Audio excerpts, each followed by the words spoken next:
자, 그러면 지금부터는요, 감정평가에서 이제 실무적인 부분, 좀 이론적인 부분은 앞부분이고, 실무적인 부분을 공부할 건데요. 일단 감정평가론이 이렇게 돼 있어요. 감정평가론이 첫 번째가 기초 이론이에요. 기초 이론이고, 그 다음에 감정평가 실무 부분이 있고, 그 다음에 감정평가와 관련된 법규, 기타 뭐 이런 것들이 있어요. 법규 관련되는 거 이런 것들이 있는데, 만약에 이게 감정평가가 한 6문제 나온다 그러면 보통은 이제 7문제 정도씩 나와요. 근데 이제 15%가 딱 6문제거든요. 40문제 중에. 6문제 나온다 그러면 여기서 2문제 나오고 여기서 3문제 나오고 여기서 1문제 정도 나오는 거예요. 이게 이제 황금 비율이에요. 그러니까 이 정도에서 이제 변형돼서 나오죠. 근데 7문제가 나오면 이제 여기서 이제 배정이 좀 달라지고 그러는데, 기본적으로 6문제 나온다고 가정했을 때 이 정도 비중 정도가 가장 일반적인 비중입니다. 그래서 여기 이제 실무적인 부분이 가장 많은데, 요거를 이제 여기 부분이 너무 어렵다 그러면 뒤에 가면 수익 방식이 굉장히 어렵거든요. 수익 방식 같은 거는 기껏해야 한 문제 나와요. 요번에도 뭐 한 문제 정도 나왔고, 그러니까 여러분들이 거기서 전략적인 선택을 하면 돼요. 시험 보기 전에. 그러니까 무조건 다 감정평가 맨 뒤에 있고 그러니까 다 어렵다 이렇게 이야기하면 안 돼요. 일단은 감정평가라고 하는 게 어쨌든 평가하는 거잖아요. 어떤 물건의 가치를 산정하는 거라고요. 그러면 우리가 이런 생각을 해봐야 돼요. 물건의 가격을 산정하는 방법이 3가지 측면이 있다는 거예요. 3가지 측면에서 가격을 산정하는데, 만약에 이런 컵이 있는데 이게 100원이라고 가정을 해보자고요. 100원이랍니다. 그러면 이 컵이 100원이라는 게 왜 100원으로 이 컵이 가격이 100원으로 찍혔을까? 이 컵이 100원인 이유가 뭘까요? 이렇게 한번 생각을 해보세요. 이 컵이 100원이랍니다. 이게 왜 100원일까? 이렇게 물어보면 되게 뭐라 그래요? 어? 왜 100원일까요?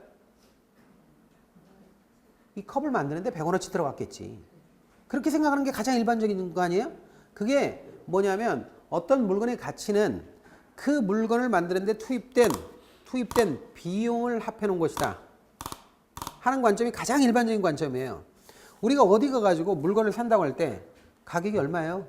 예를 들어서 만 원이요. 그러면 비싸다고 생각하는 사람은 그거 만드는데 얼마가 들어가는다고 10,000원씩이나 돼. 이렇게 생각할 거 아닙니까? 그러면 그 사람은 뭐예요? 가격을 산정하는데 비용을 가지고 가격을 산정하는 경향이 있다는 거죠. 그래서 가장 오래된 방식입니다. 이게 가격을 산정하는데 비용을 보고 가격을 산정하는 거야. 이게 비용성의 측면이다 이렇게 얘기해요.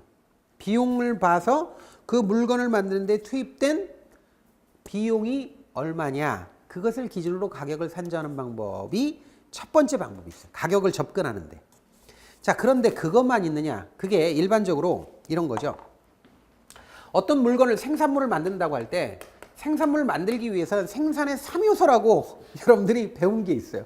학교 다닐 때. 이게 기억이 안 나는 분들은 학교를 다니는데 이게 기억이 안 난다 그러면 이제 껌을 씹고 다녔거나 아니면 면도날을 씹고 다녔거나 이런 분들이에요. 자, 그런데 생산물을 만드는데 투입되는 건 3요소라고 그래요. 토지, 자본, 노동이야. 응? 노동이야. 자, 그런데 요게 투입돼서 예를 들어서 토지가 20원 들어갔고 자본이 50원 들어갔고 노동이 30원 들어갔고 뭐 이런 식으로 들어갔다. 그러면 생산물이 이렇게 생산이 되는데 100원이 될까? 다음엔 100원 플러스 알파입니다. 이게 이윤이죠. 여기서 잉여가치 또는 이걸 이제 우리가 이제 부가가치 이렇게도 얘기하고, 그 다음에 이제 저쪽 좌표 경제에서 잉여가치라고 해요. 근데 어쨌든 요것의 정체는 뭘까? 요게 어디서 나온 걸까? 땅에서 나왔을까? 이윤이? 이게 땅에서 나왔을까? 땅 자체는 무생물이지. 그러니까 우리가 이제 땅도 생물이다 이렇게 보는 관점이 있는데, 땅이나 자본 같은 거 있잖아요. 기계나 장치 이런 것들은 가치를 헐기해서 이전하는 것 뿐이지 실제로는 가치를 창출할 수 없다고 그래요. 일반적으로 진보적 경제에서. 결국 요 가치는 노동이 창출한 것인데, 이 자본가들이 대개 보면 토지를 가지고 있는 사람들이 자본가가 많단 말이지. 자본가는 땅도 가지고 있어요. 그래서 이 사람들이 여기서 얻은 수익을 다시 배분할 때, 이게 수익 배분의 원리라는 거거든요. 배분할 때 자본가가 토지에게 줘야 될 몫이 있잖아요. 임금 형태로 노동을 제공한 사람들이 줘야 되는 몫을 잘라먹어. 삥땅을 쳐. 슈킹을 해. 그래서 어떻게 하냐면 노동자에게 굶어 죽지 않을 정도로만 주고 지네들이 다 얻어. 그래서 계속해서 부를 늘려나가서 빈익빈 부익부가 일어나서 나중에는 노동자들이 못 참아서 죽느니 차라리 저놈들 다 때려엎자. 그래가지고 어떻게 혁명이 일어나는 게 공산주의 혁명, 사회주의 혁명이 일어난다는 거예요. 마르크스가 얘기한 거예요. 근데 요것이 이것이 바로 뭐예요? 생산물의 가치를 형성하는 것은 투입된 비용에 의해서 결정된다는 바로 그 원리입니다. 비용성에서 착안한 거예요. 특별히 여기서 이 비용 중에서 노동이 가장 중요하다. 이걸 노동가치설이라고 해요. 그 노동가치설이 비용성에 착안한 것, 비용에 의해서 가치가 결정된다는 원리 안에 들어있는 거거든. 근데 이게 자본가 입장에서 보면 굉장히 위험한 거란 말이에요, 이게. 그렇잖아요. 자본가 입장에서는 니들이 이게 만들어진 이 세상의 모든 생산물이 사실은 여기 투입된 비용에 의해서 나왔고 그 중에서도 노동이 가장 중요하다 이렇게 얘기하면 노동자들 이렇게 써가지고 이렇게 일을 시키는 자본가 입장에서는 이거 큰일 날 얘기거든. 그러니까 보수적인 사람들이 그러면 가치를 결정할 게 뭘까? 한번 이거 노동가치설, 즉 이 비용에 의해서 가치가 결정된다고 하지 말고 다른 게 있을 텐데 뭐가 있을까? 이렇게 생각하는 거야. 자, 그러면 이 컵의 가치가 컵을 생산하는데 들인 비용에 의해서 가치가 결정된다. 이거 말고 다른 식으로 가치를 설명할 수 있을까? 이렇게 할 수 있단 말이죠. 이 컵을 이용함으로써 컵을 이용함으로써 사람들이 만족감을 얻잖아요. 그 만족감, 컵을 이용함으로써 어떤 생산물을 이용함으로써 얻는 만족감이나 이윤을 화폐 형태로 주머니에서 돈의 형태로 표시한 거, 이게 가격이다 하는 이론이 나오게 되는 거예요. 19세기에 나온 거예요. 이게 수익성 방식이에요. 그래서 이게 뭐냐면 수익성이라는 건 뭐예요? 어떤 물건의 가치는 그 물건이 얼마 투입돼서 만들어진 거냐는 중요하지 않고 그 물건을 이용함으로써 어느 정도 이익을 얻을 수 있는가, 그것에 의해서 가치가 결정된다라는 이론이 나오게 되는데 이게 한계 효용학파라는 사람들이 한 거예요. 그래서 이게 이론가들을 우리 두꺼운 교재 같은 데 보면 맹거, 제본스, 벤바르크, 발라 뭐 이런 왈라스가 발라거든요. 뭐 이런 사람들 막 이름이 막 나오기도 한단 말이죠. 근데 그런 이름은 중요한 게 아니에요. 중요한 건 어떤 물건의 가치는 그 물건을 이용함으로써 얻는 이익에 의해서 가치가 결정된다는 거예요. 그러면 이게 투입된 원가가 100원이 들어갔든 뭐가 됐든 간에 이걸 진짜로 필요로 하는 사람, 컵을 필요로 하는 사람은 이걸 1,000원 주고도 살 수 있는 거고 필요 없는 사람은 10원 주고도 안 가져간다는 거죠. 그래서 이것은 철저하게 이 물건을 이용함으로써 얻는 이익에 의해서 가치가 결정된다고 하는 이론이 나중에 이제 유럽을 중심으로 해서 오스트리아를 중심으로 해서 나온단 말이죠. 이게 수익성이 착안한 거예요. 근데 얘네들은 보수적인 사람들이에요. 이건 진보적인 사람들이고. 학자 하나가 나오는데 마샬이라는 사람인데 우리 부동산 학개론에서 학자 이름이 나오잖아요. 근데 잘 모르잖아. 그럼 마샬을 찍으세요.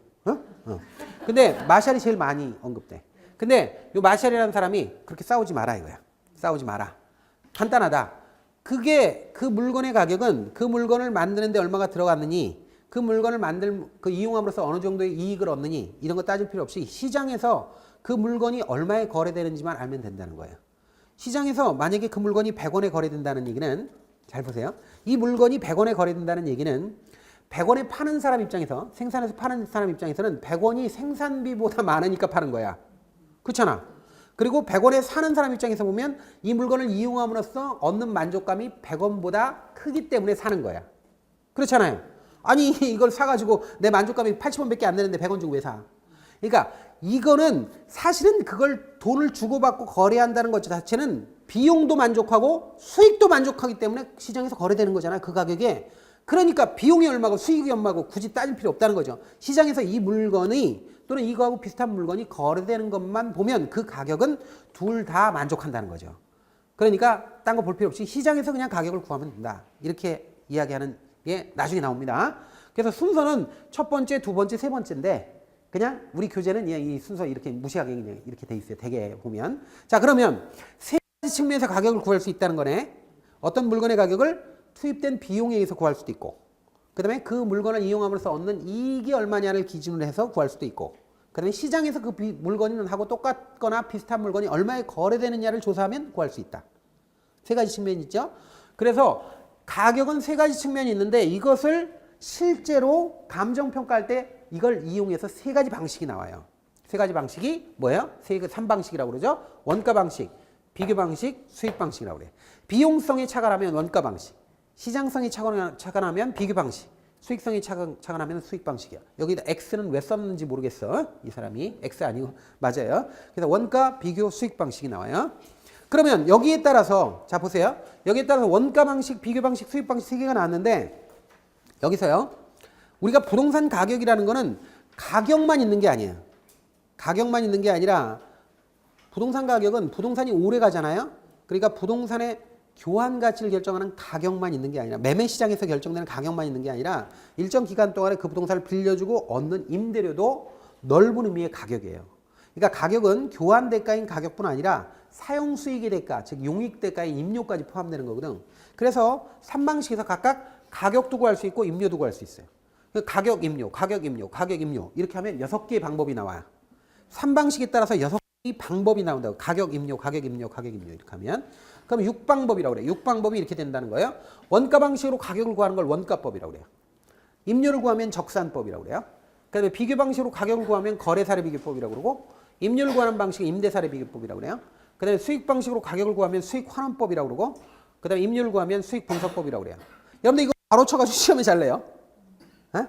그러니까 이것도 생각을 해야 돼요. 자, 그러면 보세요.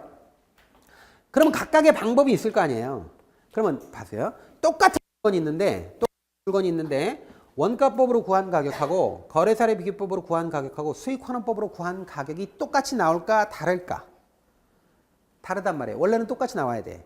근데 시장은 완전하지 않기 때문에 원가로 측정한 가격하고 시장에서 측정한 가격하고 수익 방식으로 측정한 가격이 달라요. 다르기 때문에 그냥 무조건 가격을 구해놓고 그냥 아무것도 없이 이 부동산의 평가액 이렇게 해버리면 안 된단 말이죠. 요거는 특정한 방법을 어떤 방법을 실시하여 어떤 가격이 나오잖아요. 어떤 방법을 실시하여 나온 가격, 어떤 방법을 실시하여 계산한 가격이라고 하는 거거든요. 아직 이렇게 해서 구한 가격을 실제 감정평가액으로 하면 안 돼요. 이거는 어떤 실험실에서 어떤 원가법이란 방법을 실시하여 얻은 가격, 실시하여 얻은 가격이란 말이에요. 여기서 나온 가격은 왜냐하면 가격이 다 달라요. 어떤 방식을 썼느냐에 따라서 어떤 방법을 썼느냐에 따라서 실시하여 계산한 가격이라고 할 때 실시하여 계산한 가격. 그래서 이걸 뭐라고 그래? 시산 가격이라고 그래. 실시하여 어떤 방법을 실시하여 계산했다 이거야. 시산 가격이라고 그래요. 시산 어떤 방법을 실시하여 계산한 가격이라고. 또는 임료는 시산 임료라고도 그래요. 그러면 보세요. 원가법을 실시하여 계산한 가격을 뭐라고 그래요? 적산 가격이라고 그래. 예? 그래서 이런 걸 시산 가격 또는 시산 임료라고 한다고. 적산법을 실시하여 얻은 임료를 적산 임료라고 그래요. 그다음에 거래사례 비교법을 실시하여 얻은 가격을 그런 시산 가격을 비준 가격이라고 그래요. 그다음에 임대사례 비교법을 실시하여 계산한 임료, 즉 시산 임료를 비준 임료라고 그래요. 그 다음에 수익 환원법을 실시하여 얻은 시산 가격을 수익 가격이라고 그래요. 그 다음에 수익 분석법을 실시하여 계산한 임료인 시산 임료를 수익 임료라고 그래요. 개념을 이해하겠습니까? 이런 것들을 전부 다 시산 가격이나 시산 임료라고 한다고. 근데 앞에다 이름을 가격 이렇게 해주면 안 돼. 그냥 가격 이렇게 하면 안 되고 어떤 방법을 썼는지 붙여줘야 돼. 원가법을 실시했으면 적산 가격이라고 붙여주는 거야. 그 다음에 거래사례 비교법을 이용했으면 비준 가격이라고 붙여줘야 돼. 왜? 이게 가격이 다 다르니까 구분을 해줘야 돼요. 그 다음에 수익 환원법을 이용하여 구한 가격은 그냥 가격하면 안 돼. 수익 가격 이렇게 붙여줘야 돼요. 그래서 이렇게 하면 아직까지는 시산 가격일 뿐이에요. 이거 가지고 결정액이라고 해서 감정평가 보고서에 얼마 이렇게 찍으면 안 된다고. 안 돼요.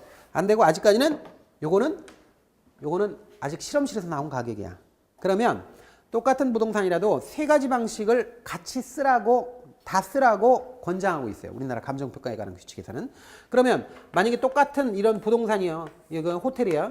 호텔인데 호텔을 감정평가하는데 적산 가격하고 비준 가격하고 수익 가격 세 가지를 구해봤어. 즉 원가법, 거래사례 비교법, 수익 환원법을 써보니까 얘는 2억이 나오고 얘는 3억이 나오고 얘는 5억이 나왔다. 이렇게 나왔다 그러면 이걸 2억으로 써야 돼? 3억으로 써야 돼? 5억으로 써야 돼? 에? 무조건 가격이 높으면 다 돼요? 그건 안 되죠. 그러니까 대개 보면 이런 경우에 어떤 사람들은 이걸 다 더한 다음에 3으로 나누면 되지 않습니까? 근데 그게 산술평균이라고 그래. 산술평균. 산술평균이라는 건 가중치 없이 그냥 다 더해서 3으로 나누는 거야. 근데 이런 방식을 쓰면 큰일 납니다. 산술평균은 이 시험에 나온 적 있어요? 산술평균을 이용한다. 그럼 땡. 틀려요. 지문.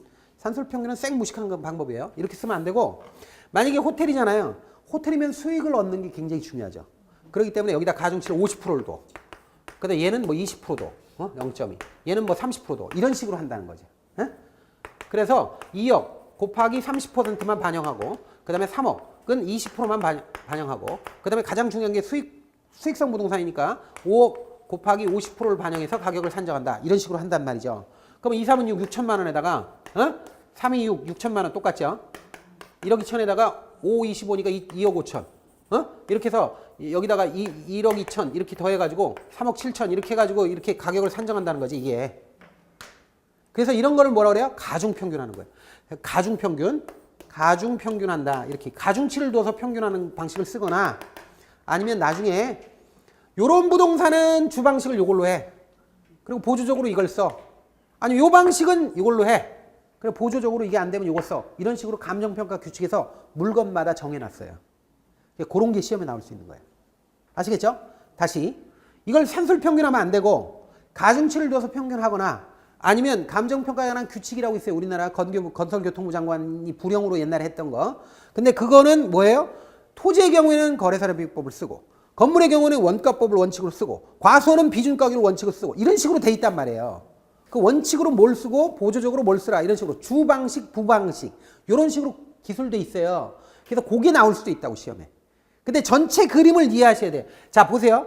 이런 방식으로 해서 이 구한 가격이 결정액은 아니라고요. 결정액은 아니야. 아직 감정평가 보고서에 찍히는 금액은 아니고 이걸 어떤 식으로 되는 게 조정을 해줘야 돼. 조정을. 아직까지는 시산가격에 실험실에서 나온. 그래서 이걸 조정을 해준다는 거죠. 아시겠죠? 이렇게 해서 조정을 한다. 이게 나중에 요것과 관련되는 문제를 풀어보면 이제 직관적으로 이해를 할 거예요. 어쨌든 이런 식으로 돼 있는데 시험에 말이죠. 가끔 가다가 요걸 빈칸으로 해가지고 이런 거 빈칸으로 이런 식으로 빈칸으로 해가지고 시험에 낸다고. 그러니까 이거는 지문을 읽으려면 적산 가격이 뭐더라 하고서는 헤매면 그러면 지문을 읽어 나가질 못해요. 그러니까 시험 보기 전까지 원가법, 적산 가격 뭐 이런 식으로 딱딱딱딱 알아놔야 돼요. 아시겠죠? 안 되면 암기라도 해야 돼. 자, 그래서 뭐 암기가 최종적으로 보면 암기를 할 수밖에 없겠지만 그래도 요거는 알아야 돼요. 3방식, 6방법, 시산가격 또는 시산임료 이 세 칸은요 반드시 알아야 돼요. 아시겠죠? 네. 자, 그러면 우리 이제부터 구체적으로 그러면 감정평가를 어떻게 해야 하느냐 각각의 방식에 따라서 감정평가를 어떻게 하느냐 하는 걸 봐야 되는데 실제로 시험에서 임료 구하는 거는 거의 안 나와요. 별로 안 나와요. 예를 들어서 임료 구하는 원가 방식으로 임료 구하는 적산법이라든지 그 다음에 비교 방식으로 임료 구하는 임대사례 비교법이라든지 수익 방식으로 임료 구하는 수익 분석법 같은 건 거의 안 나와요. 거의 안 나와. 아예 안 나오는 건 아니에요. 거의 안 나와요. 비중이 떨어져. 이번에도 7문제 나온 것 중에 이거 없었죠. 그러니까 거의 안 나와. 거의. 그러니까 어쩌다가 나올 수는 있어요. 어쩌다가 이제 괄호 넣기 같은 걸로 암기, 단순 암기하는 문제는 꽤 나올 수 있어요. 그러나 그걸 심도 있게 들여다봐서 알아야 되는 그런 문제는 아예 낼 수도 없을 겁니다. 아니 독자성이 없어서. 그래서 거의 대부분은 가격 구하는 걸로 나와요. 원가법, 거래사례비교법, 수익환원법 이쪽으로 나오는 거야. 네? 자, 그래서 그거를 지금부터 알아볼 건데 너무 재밌을 것 같지 않습니까? 자, 그러면 순서대로 원가법부터 하는 거야. 원가법 하는 거야. 자, 원가법 지금부터 보는 거야. 한다고 그러니까 바로 그냥 한숨이 나오는데 재밌어요. 잘 들으세요. 자, 원가법이라는 건 뭐예요? 원가법이라는 건 어떤 물건을 만드는데 얼마의 돈이 들어갔느냐. 그게 그 물건의 가격이다. 이렇게 보는 거예요. 쉽게 말해서. 이 물건에 만드는 데 들어간 비용이 그 물건 가격이다 이거지. 그러면 원가법의 경우에는 그럼 원가법은 좀 주목해야 될 게 만들 수 있는 물건만 감정평가할 수 있어. 만들 수 없는 건 감정평가 못해요. 못하죠. 그럼 만들 수 없는 물건은 어떤 거예요? 그렇지. 토지는 감정평가 못해. 토지는 원칙적으로 감정평가를 못해. 근데 예외적으로 가능한 게 있어요. 간척지나 매립토지나 조성토지. 이런 건 부분적으로 가능해. 왜냐면 간척지, 매립지, 조성지는 원가가 들어가긴 들어가거든요. 어느 정도 비용이 털어버지니까 부분적으로 이런 것들은 기본적으로 감정평가를 가능하긴 해요. 그런데 원칙적으로 토지는 안 돼요. 땅은 그러니까 일반적인 토지는 원가법으로 가격 매길 수 없어요. 일반적인 토지. 그러면 간척지나 매립토지나 뭐 이런 것들이 얼마나 많겠어. 별로 없죠. 그러니까 거의 토지는 안 된다 이렇게 보시면 돼요. 그러니까 토지는 그냥 원칙적으로 안 된다. 일반적인 토지는 무조건 안 된다 그러면 안 돼 또. 무조건 안 된다 그건 아니에요. 부분적으로 가능한 것도 있다고요. 간척지나 매립토지나 조성토지는. 그런데 일반적인 토지는 안 된다 이거예요. 자, 그러면 기억력 테스트 하겠습니다. 원가법으로 구한 시산 가격을 뭐라고 그런다고? 오, 이거 놀라운 일이에요. 자, 그럼 우리는 적산 가격을 구해야 돼. 그렇지? 이해했어요 지금? 잘했어요. 자, 그러면 우린 적산 가격을 구해야 돼. 적산 가격을 그럼 어떻게 구하는지 아이디어를 지금부터 하는데 공식 하나를 외워야 됩니다. 이거 아주 계산 문제로 엄청 많이 나와요. 자, 보세요. 이거. 적산 가격은 이렇게 구합니다. 재조달 원가에서 감가수정액을 빼야 됩니다. 예? 감가수정액을 빼야 되는데 근데 이때 감가수정액을 감가누계액, 감가상각액 또는 감가액 이런 식으로 나올 수 있거든요. 근데 감가자만 들어가면 다 맞아요. 그러니까 감가수정액으로 하든 누계액으로 하든 상각액으로 하든 상관없어. 감가자만 들어가면 돼. 그럼 이 아이디어가 기본적인 아이디어가 이거예요. 예를 들어서 자 만약에 이게 지은지 이렇게 집이 있다고 쳐요. 집이 있는데 일단 토지는 빼는 거야. 토지는 가격 구할 수 없고 이 집 건물만 가격 구하는데 이 지은지 예를 들어서 5년 됐어. 이렇게 해서 5년이 됐다. 5년 된 이 집을 구하는 거야. 가격을. 그럼 아이디어가 이런 거예요. 자 그러면 지금 현재 시점에서 감정평가에서는 평가하는 시점을 기준 시점이라고 그래.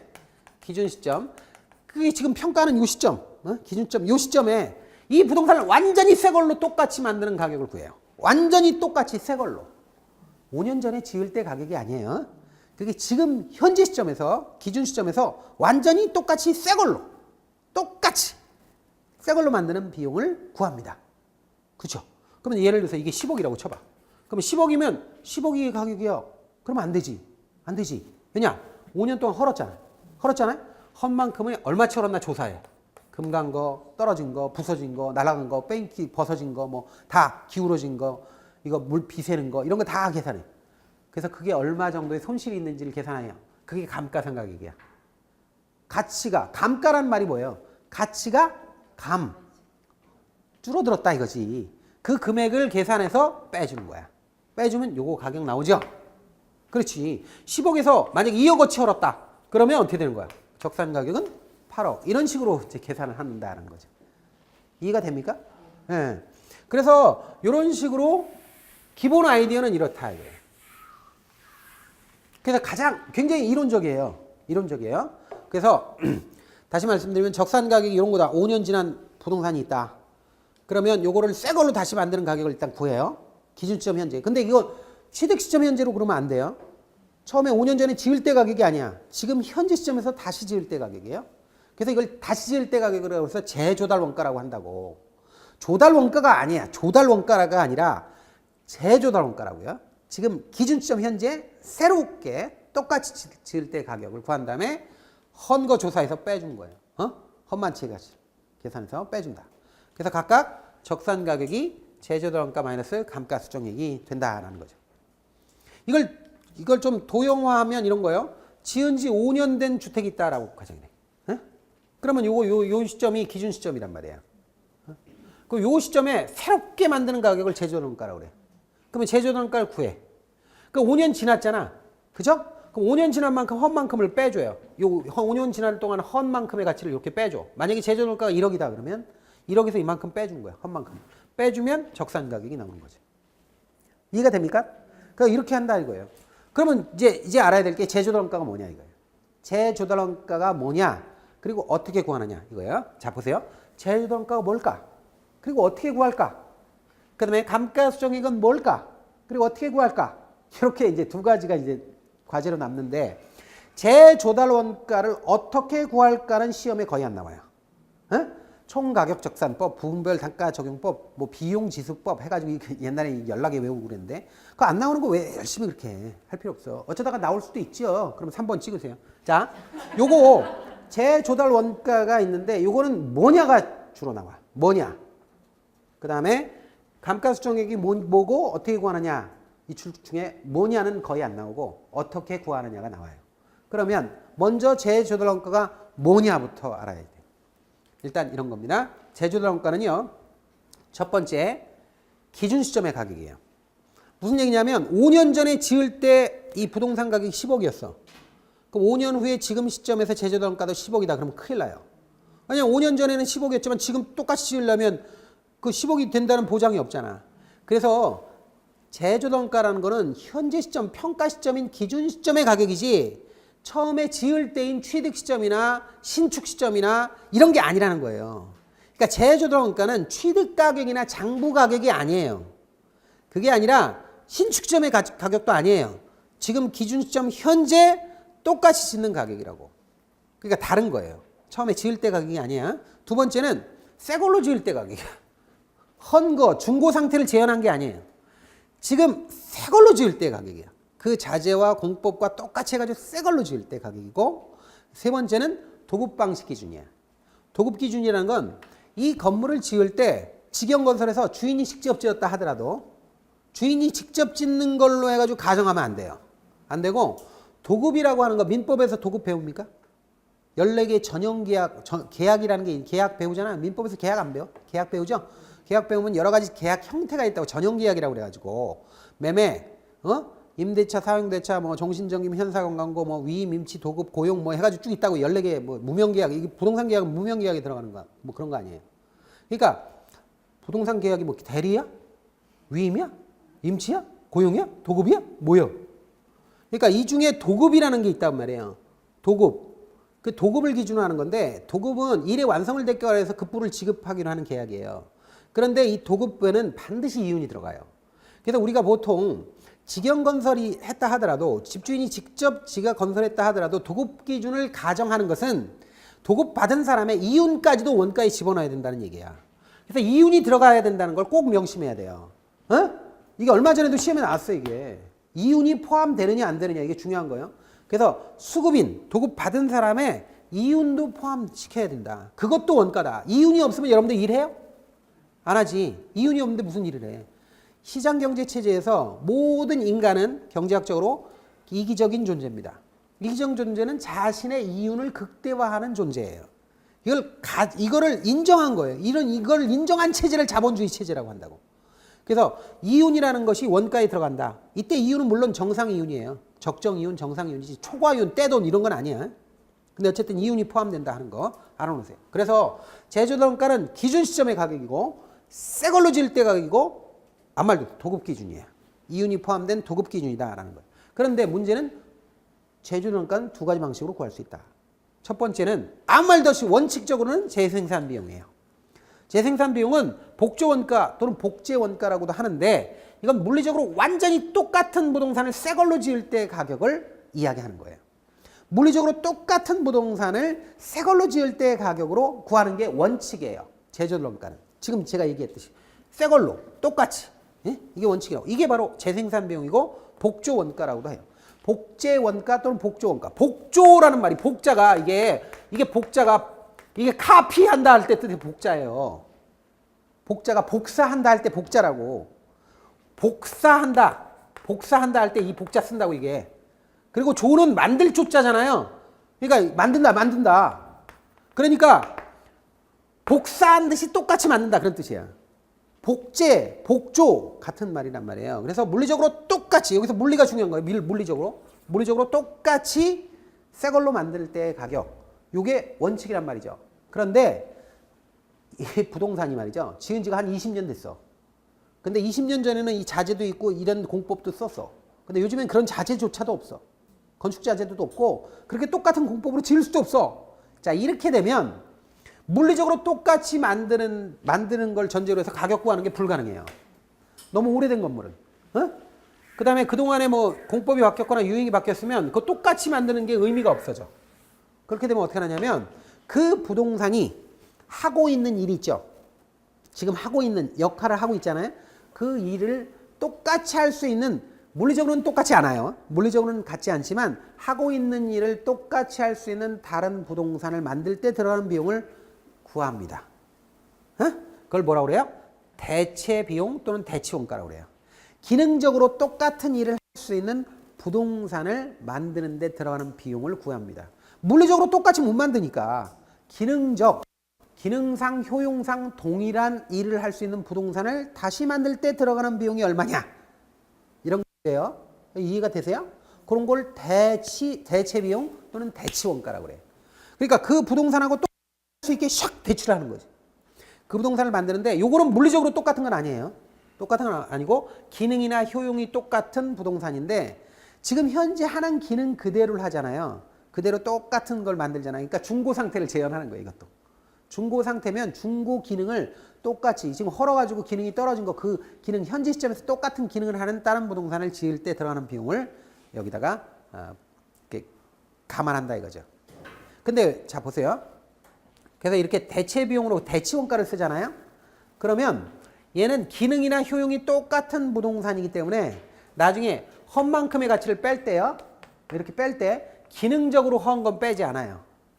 그러면 이중감가가 되니까. 아, 여기서 이제 벽에 부딪히는구나, 여러분들이. 어? 자, 기능적 감가는 하지 않아요. 일단 이렇게만 알아놓으세요. 기능적 감가는 안 한다. 이게 시험 문제 지문에 가끔 언급되는 거니까. 자, 그러면 다시 정리합니다. 원가 방식에서 제조원가는 아무 말도 없으면 기준 시점 현재, 취득 시점이나 장부가치 시점이나 아니면 신축 시점, 그럼 큰일 나요. 새 걸로 도급 기준으로 만드는 거예요. 근데 아무 말도 없으면 원칙이 이거야. 재생산 비용. 이건 물리적으로 똑같이 만드는 거야. 똑같이 새 걸로 만드는 거야. 근데 문제는 이게 오래되거나 무슨 문제가 있어서 이걸 못 구할 수도 있단 말이에요. 못 구하면 대치원가나 대체비용을 쓰는데 이건 기능적 효용, 기능이나 효용이 똑같은 부동산을 다시 만들 때 들어가는 비용인데 중고 상태를 감안해요. 이거는 신축이 아니고 지금 현재 기능 그대로니까. 근데 요거는 기능적 감가를 다시 하지 않는다. 이렇게만 듣고 넘어가세요. 자, 그러면 이게 제조단가의 의미예요. 그러면 제조단가를 구하는 법 이런 거는 별로 신경 쓸 필요 없어요. 자, 그 다음에 이제 해야 될 게 뭐야? 감가수정액이지. 어? 그러면 감가수정액이라는 게 감가가 헌 만큼을 뺀다는 거라고 그랬잖아요. 그럼 뭐가 허는 거예요? 뭐가 허는 거예요? 허는 요인이 따로 있다고. 허는 요인을 분류하면 세 가지가 있다라는 거예요. 세 가지가. 첫 번째, 물리적으로 허는 게 있어. 물리적으로 허는 거는 빼야 돼. 기능적으로 허는 게 있어. 빼야 돼. 경제적으로 허는 것도 빼야 돼요. 아시겠죠? 자, 그럼 물리적, 기능적, 경제적 측면에서 헌 만큼의 가치를 빼는 거예요. 제가 예를 들 때 금 가고 뭐 페인트 벗어지고 건물이 기울고 비세고 이런 거 얘기인데 이런 건 전부 다 물리적 감가예요. 근데 물리적 감가만 있는 게 아니잖아. 자, 보세요. 물리적 감가 외에는 건물이 그 부동산이 마모, 마멸, 손상, 노후화된 거는 전부 다 물리적 감가예요. 그 가격 계산해서 빼줘야 돼. 기능적 감가라는 건 있는데 기능적 감가는 뭐가 깨지고 부서지고 날아가고 벗겨지고 이런 건 아니에요. 아니고 뭐 좀 지지부진해. 불량, 부족, 저하, 진부하. 진부하가 뭐예요? 진부하라는 게 뭐예요? 진부하가 질렸다는 뜻이에요. 어? 여러분들 보세요. 여기 최신 공법으로 어떤 부동산을 딱 지었다고 쳐요. 지나가는 사람들이 지나가면서 희한하게 지어놨어. 너무 멋있게. 지나가면서 우와 멋있다 이럴 거 아니야. 충격받고 우와 이러잖아요. 근데 그 사람이 다음날 지나가면서 또 우와 멋있다. 이건 항상 볼 때마다 멋있어. 이렇게 하죠. 세 번째 지나갈 때도 우와 멋있다 그러죠. 네 번째도 우와 멋있다. 다섯 번째, 여섯 번째 한 100번 지나가 봐. 우와 멋있다 그래요? 물론 그럴 수 있지만 처음에 봤던 것보다는 떨어지죠. 사람이 질리잖아요. 디자인도 질립니다. 그러니까 이런 게 질리는 것도 물리적으로 깨지거나 부서지거나 날아가거나 벗겨지는 거 아니라도 가치는 떨어뜨리게 만드는 요인이라는 거예요. 진부화가. 여러분들 진부화 많이 되셨잖아요. 우리 여사님들 결혼할 때 남편분들이 있잖아요. 저기 멀리서부터 막 두근거리고 막 그렇잖아요. 그런 적 없어요? 요즘 저기 남편 보면서 가슴 두근거리는 분들은 없고 뭐 자기 그 부인 보면서 두근거리는 사람 없잖아요. 왜 그래? 진부화 돼서 그랬다니까. 진부화되면 어떻게 돼? 가치가 떨어져요. 그러니까 이거는 깨지고 뭐 부서지고 뭐 얼굴이 엉망진창이 되고 이런 건 아니야. 그래도 어떻게 되는 거야? 가치는 떨어진다고. 그러니까 이게 불량 부족, 디자인의 저하, 형식의 구식화. 여기 구식화 같은 것도 들어가. 구식화. 구식이 됐어. 그런 것도 가치는 떨어진다고요. 자, 그 다음에 세 번째는 경제적 감가 요인인데 이건 뭐냐면 이건 그 부동산하고 아무 상관없어. 그 부동산이 아니라 그 부동산을 둘러싼 외부 환경이 변하면 가치가 떨어져요. 그래서 그 인근 환경이 부적합됐어. 예를 들어서 쓰레기 소각장 들어왔어. 주변에. 바로 옆에 납골당 들어왔어. 그럼 가치 떨어지죠. 그 다음에 시장성이 저하되고 뭐 이런 기타 등등. 이건 주변 환경과 관련되는 거예요. 그래서 이렇게 알아놓는데 이걸 다시 한번 정리해보면 이런 거예요. 자, 감가 요인은 물리적, 기능적, 경제적 감가 요인이에요. 이걸 다 더해가지고 감가수정액을 정하는 건데 근데 여기서 좀 기억해야 될 건 물리적 감가나 기능적 감가는 수리할 수도 있다는 거예요. 수리가 가능할 수도 있고 수리가 안 될 수도 있어요. 근데 경제적 감가는 외부적인 거죠. 주변에 납골당, 쓰레기 소각장, 뭐 그다음에 시장성 감퇴 이런 건데 이런 건 치유가 돼야 안 돼요. 납골당 그냥 폭파시켜버려 몰래 가서 안 된단 말이에요. 그러니까 이런 것들은 치유 불가능 감가라는 거예요. 그래서 나중에 치유 가능 감가, 치유 불가능 감가 이런 것들까지 고려해서 감가수정액, 감가액을 빼는 거를 분해법이라고 그러는데 분해법 할 때 다시 나와요. 에? 자, 이렇게 해서 우리가 자 지금 뭘 봤냐면 자 제조dolon가에서 감가수정액을 빼준다 그랬잖아요. 그때 감가되는 게 뭐냐 이거야. 감가되는 요인이 뭐냐 이걸 본 거예요. 자, 그러면 그걸 적용해서 이런 거 여기까지 봤다. 그럼 이제 구체적으로 감가수정액을 정해서 실제로 가격을 구하는 것을 실무적인 걸 할 건데, 요걸 할 건데, 계산 문제로 원가법에서 가장 많이 나오는 게 정액법이에요. 근데 요번에 28회 때는 정률법 비스무리한 게 나왔어. 정률법 비스무리한 게 나왔는데, 이건 정확하게 정률법도 아닌데 정률법 비슷한 게 나왔어요. 근데 정액법이 압도적으로 많이 나옵니다. 정률법 비스무리한 건 처음 나왔어요. 이번에 처음 나왔어요. 실제로. 그리고 정액법이 거의 나오니까 요걸 잘 보셔야 돼요. 이거 계산 문제로 내요. 자, 감가수정액 구체적으로 구해서 실제로 이거 적용하는 법을 하는 겁니다. 자, 감가수정액 구하는 방법은 일단 기본적으로 첫 번째가 내용연수 기준하는 법이 있어요. 그러니까 우리가 감가수정하는 법이 직접법이라는 게 있고 간접법이라는 게 있어요. 이게 쓰지 마세요. 직접법에는 내용연수 기준하는 방법이 있어요.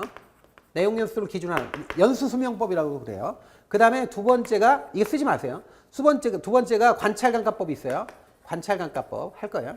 그 다음에 분해법이라는 게 있어요. 분해법이라는 게 있어요. 그 다음에 간접법에는 시장 추출법이라는 게 있고 임대료 손실 환원법이라는 게 있는데 이쪽은 거의 안 나와요. 이거 신경 쓰지 마세요. 그냥 이런 게 있다 정도만 돼요. 직접법, 간접법. 거의 나오는 건 이쪽이에요. 이쪽. 세부적으로 나온다 그러면 내용연수를 기준으로 하는 방법이 뭐냐 하는 건데, 내용연수라는 게 무슨 뜻이에요? 수명이에요. 수명. 건물 수명. 거의 대부분 이렇게 원가법은 건물을 구하는 거예요. 건물. 땅은 못 구한다 그랬잖아요. 건물이다 그러면 건물이나 기계장치의 수명을 얘기하는 거예요. 내용연수는. 그러면 내용연수는 여러 가지 내용연수가 있는데, 감정평가론 할 때, 부동산 평가할 때 쓰는 내용연수는 무조건 경제적 내용연수만 씁니다. 다른 건 안 써요. 법적 내용연수 안 써. 물리적 내용연수 안 써. 기능적 내용연수 안 써. 경제적 내용연수만 써요. 그러니까 아무 말도 없이 그 내용연수 그러면 감정평가론에서는 경제적 내용연수예요. 그러면 경제적 내용연수는 어떤 거냐? 경관연수 플러스 잔존연수가 경제적 내용연수예요. 예를 들어서 지은 지 10년 된 건물이 있다. 이렇게 돼 있다고 쳐요. 10년 됐다. 그러면 10년 동안 지났잖아. 이걸 뭐라 그래요? 요거 중에 세 개 중에 그거 너무 잘했어. 경관연수야. 이게 경관연수예요. 그러면 전체 내용연수가 전체 수명이 예를 들어서 30년이라고 쳐봐요. 자, 그러면 여기서 20년을 정체는 뭐야? 20년의 정체. 그렇지. 너무 잘했어. 잔존연수야. 잔존 내용연수. 자, 그래서 경관연수하고 잔존연수를 합치면 30년이죠. 10년, 20년 합치면 30년. 그죠? 이걸 경제적 내용연수. 그냥 줄여서 내용연수예요. 아시겠죠? 그럼 이런 개념을 알고.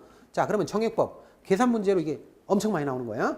계산 문제로. 자, 그러면 이번엔 물론 안 나왔어요. 이번에는 안 나왔는데 이게 적어도 2년마다 한 번씩 계속 나와요. 자, 그러면 정액법의 경우를 한번 보죠. 정액법. 정액이 무슨 뜻이야? 정액. 너무 잘했어. 너무 잘했어.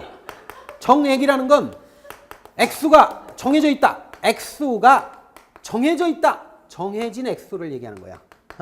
액수를 정해놨어.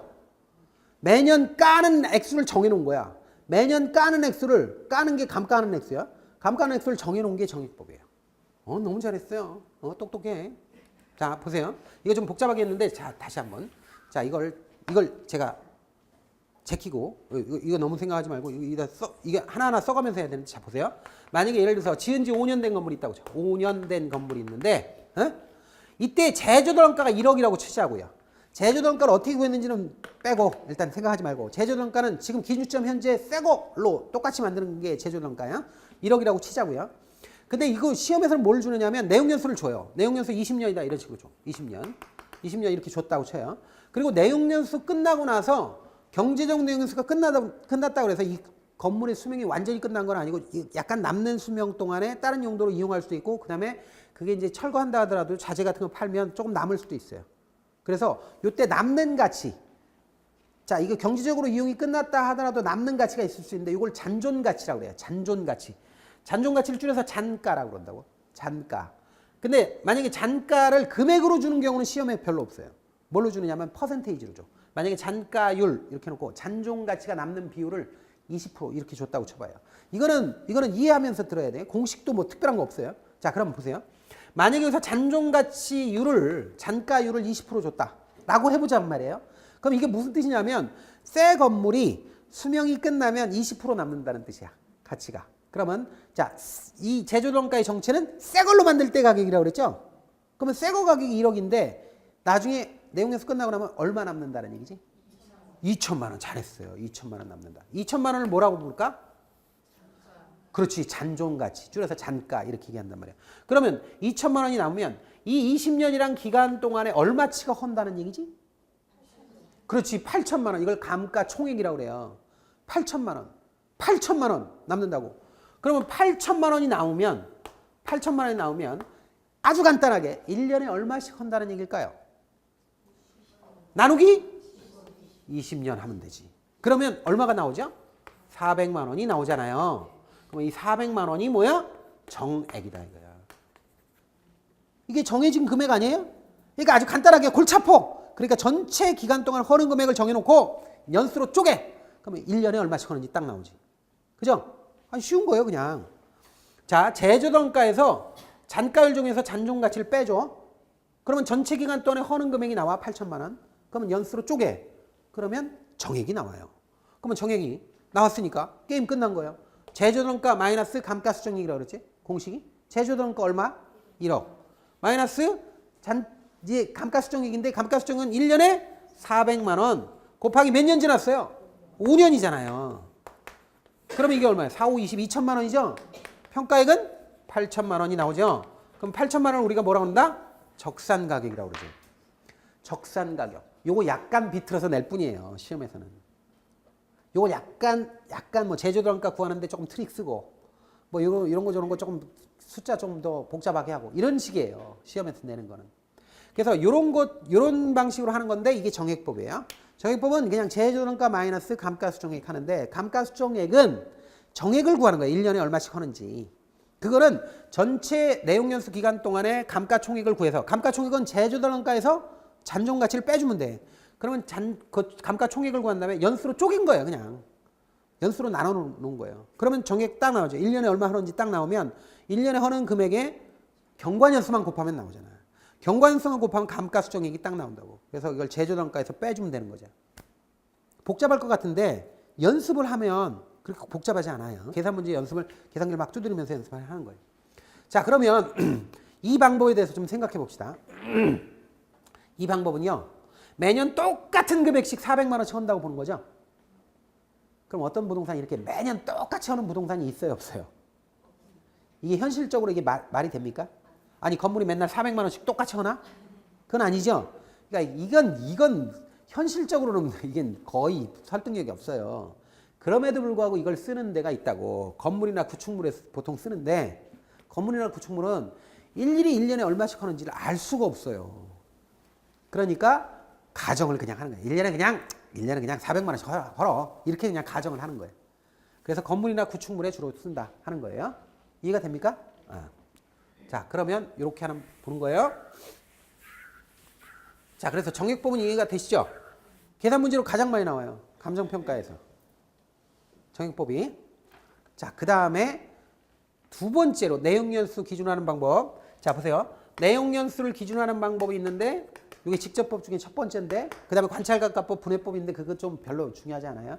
근데 여기 세 가지가 정액법이고 금방 한 거고 두 번째가 정률법이에요. 그 다음에 세 번째가 상환기금법이에요. 이렇게 나오는데 두 번째 정률법을 알아볼 겁니다. 근데 요번에 아주 거칠게 28회 때 정률법이 나왔어요. 아주 거칠게. 사실 어떻게 보면 정률법이라고 보기도 뭐 그런 거예요. 근데 하여튼 그런 게 나왔는데 상식 수준에서도 풀 수도 있어요. 근데 그런 게 나오긴 했는데 과거에는 나온 적이 없습니다. 그리고 앞으로도 제가 보기에는 나올 가능성이 별로 없어요. 문제가 별로 흉측해. 그래서 정액법은 계산 문제로 계속 나오는데 정률법은 요번에 처음 등장했어요. 사실 정률법 형태로 나온 거라. 근데 한번 정률법을 한번 보겠습니다. 계산 문제는 너무 신경 쓰지 마세요. 계산은, 정률법은. 자, 정률법 보는데요. 정률법은 이런 거예요. 개념이. 제가 말이죠. 지금 정액법을 얘기하면서 1억짜리가 나중에 다 수명 끝나면 2천만 원이 된다. 그리고 그 기간은 20년이다. 이런 거잖아. 그죠? 그럼 20년 동안에 1억이 2천만 원 되니까 중간에 8천만 원 하는 거 아니에요. 그럼 8천만 원을 매년 하는데 20년 동안 하는데 그냥 간단하게 20으로 나누면 1년에 400만 원씩 하는 거 아니야? 그럼 이렇게 하는 거지. 이 손가락 놓고 다는데 1년째 하는 거 400만 원, 2년째 하는 거 400만 원, 3년째 하는 거 400만 원, 4년째 400만 원, 5년째 400만 원. 이렇게 하면 5년 딱 지나가지고 이게 2천만 원 빠졌으니까 이 시점에 평가액은 8천만 원. 그리고 8천만 원이 적산가격. 이렇게 구하는 거 아니에요? 그렇죠? 지금 조금 전에 한 게 그거라고. 어? 그런데 정률법은 정액법은 금액이 정해져 있다는 얘기잖아요.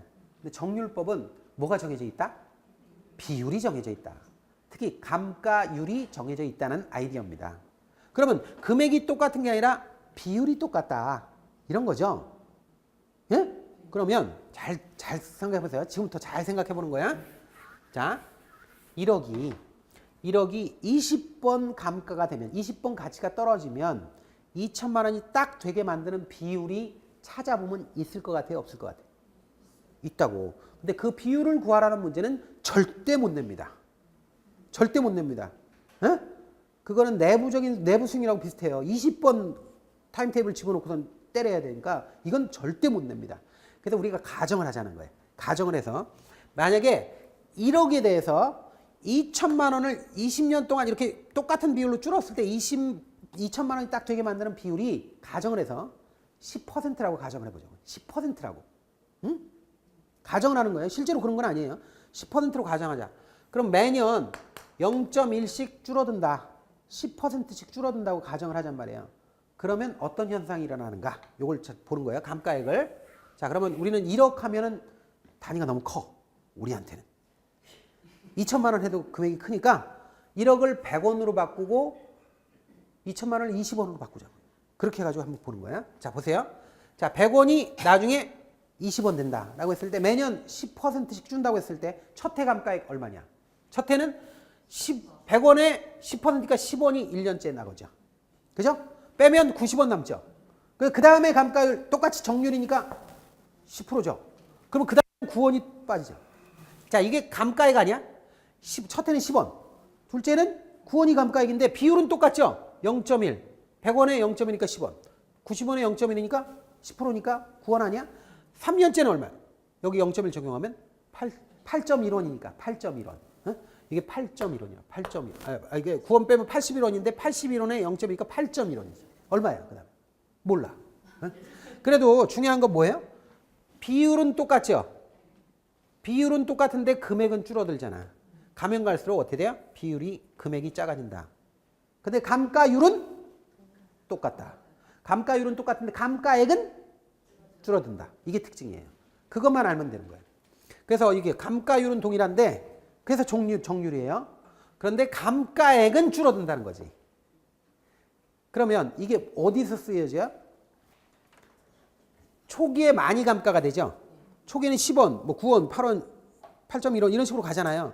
그러니까 이거는 초기에 포장지 뜯자마자 가격이 뚝 떨어지는 기계나 기구류였습니다. 에? 기계나 기구는요. 여러분 포장지 뜯어가지고 몇 번 하면은 바로 중고돼. 그러니까 이런 것에 보통 쓴다. 특징을 잘 알아놓으셔야 돼요. 감가율은 똑같아요. 그러니까 정률법이에요. 그런데 감가액은 작아진다는 거죠. 감가액은 작아진다. 이걸 기억을 하셔야 돼요. 자, 그래서 초기 감가액이 크다. 그래서 기계나 기구류에 보통 쓴다. 이렇게 알아놓으시면 됩니다. 자, 이게 여기까지 하고요. 쉬었다 하겠습니다.